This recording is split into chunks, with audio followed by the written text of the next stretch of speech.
بسم اللہ الرحمن الرحیم۔ السلام علیکم،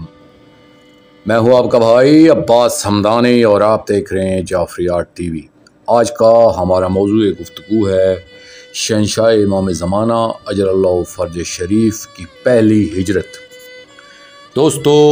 شہنشاہ معظم مولا امام حسن عسکری علیہ السلام کی شہادت کے بعد ابتدائی 6 مہینے یعنی ربیع الاول سے 11 شوال تک کا جو دور ہے یہ انتہائی پریشان کن دور ہے۔ اس عرصے میں شہنشاہ معظم حجت دوران اجل اللہ فرج شریف کا قیام سامرا میں رہا، لیکن چشم ظالمین سے بھی اور چشم مومنین سے بھی آپ غائب رہے۔ یہ تو پہلے بیان ہو چکا ہے کہ 8 اور 9 ربیع الاول کی درمیانی شب میں آپ نے عارضی طور پر گھر اطر سے ہجرت فرمائی، جیسا کہ غلامان جناب جعفر طواب سلام اللہ علیہ نے بیان کیا تھا کہ رات کے پچھلے پیر سفید اونٹ در اطر پہ آئے اور اہل پردہ صلوات اللہ علیہن کو ماں سمان ایک انجانی منزل کی طرف لے گئے، مگر اس کے چند دنوں بعد پھر اپنے گھر اطر میں واپس تشریف لائے۔ اس کے بعد دوسری ہجرت فرمائی۔ یہ انتہائی سردی کا موسم تھا، یعنی جنوری کا مہینہ تھا۔ نصف شب کے قریب اپنی جد مظلوم علیہ السلام کی طرح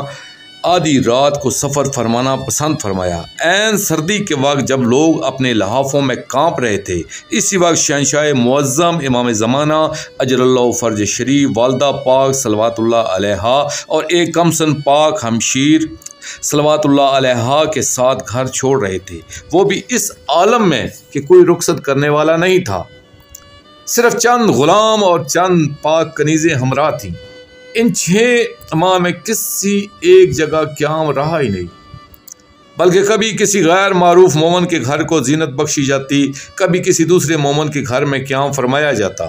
اور اگر حالات اجازت دیتے تو چند دنوں کے لیے اپنے گھر اطر میں واپس بھی تشریف لاتے، مگر اس میں قیام بہت کم رہتا۔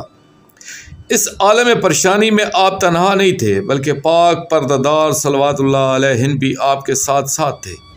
اگر آپ تنہا ہوتے تو سفر قدرے آسان ہوتا، مگر یہاں ایسا نہ تھا، اور ہر شریف انسان سمجھ سکتا ہے کہ مستورات اگر ساتھ ہوں تو شریفوں کا سفر کتنا مشکل اور اذیت ناک ہوتا ہے۔ تاریخ میں اس سفر کی کیفیات درج نہیں ہے، مگر میں اس سفر کے بارے میں یہ محسوس کرتا ہوں کہ یہ ایک جگہ سے دوسری جگہ جانے کا حکم بھی والدہ پاک صلوات اللہ علیہا ہی نے دیا ہوگا، کیونکہ ماؤں کو بیٹوں کی فکر بہت زیادہ ہوتی ہے، اور انہی کے حکم پہ ایک جگہ سے دوسری جگہ اور ایک گھر سے دوسرے گھر میں منتقل ہوتے رہے ہوں گے۔ اور شہنشاہ معظم اجل اللہ فرج شریف نے بھی اس لیے پاک پردہ داروں صلوات اللہ علیہن کو ساتھ رکھا ہوا تھا کہ اس میں انہی کی حفاظت کا خیال تھا کہ انہیں اگر گھر میں تنہا چھوڑا جاتا تو دشمن سے خطرہ تھا، اس لیے انہیں گھر چھوڑ کر جانا حفظ پردہ کے منافی تھا۔ دشمن کی توجہ پردہ پاک سے ہٹانے کا ہر ممکنہ راستہ اختیار کیا گیا تھا۔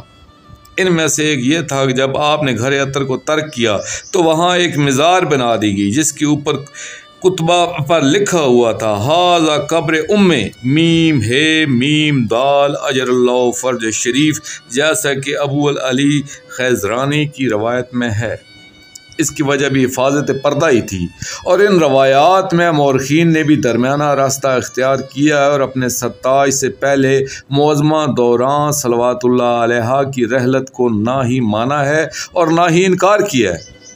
اور جب ہم جمع بین الرواتین کو کرتے ہیں تو مزار بنانے کی یہی ایک وجہ نظر آتی ہے کہ دشمن کو ان کی تلاش سے روکنے کا یہ بھی ایک طریقہ اور تدبیر تھی۔